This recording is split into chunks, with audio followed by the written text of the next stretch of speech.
our health alert this morning, most people who have a sudden cardiac arrest die because they don't get CPR from someone close by. The American Heart Association hopes to change that with hands-only CPR. Mike Trim shows us how it's done and introduces us to a man whose life was saved. My life was saved, and I woke up in the hospital, and I had friends there. Now, let me hold on for a second. It's a story Tom Maimone of Delray Beach still finds very hard to tell. I dropped dead in the guy's driveway. I had what was called a sudden cardiac arrest. CPR saved his life.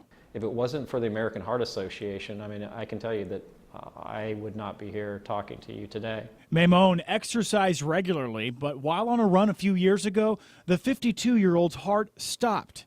A passerby gave him CPR, and that passerby administered something called hands-only CPR. If you're in the same situation, here's what you should do.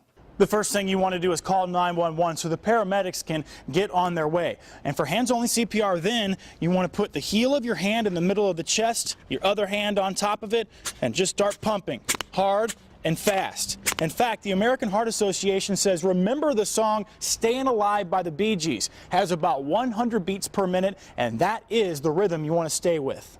While taking an official CPR class is the best route, Palm Beach County Fire Rescue Staff Captain Charles Coyle says hands only helps. But it does give us a little light in hoping that the patient was actually, there was blood circulating, because that's really, at the end of the day, what CPR does.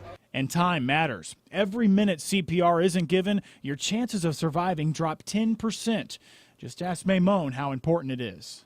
People don't understand how easy CPR is to do now. It's hands only. You can't do it wrong. The person is going to die if you don't do something.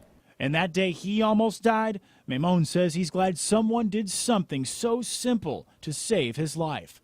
Mike Trim, WPTV News Channel 5.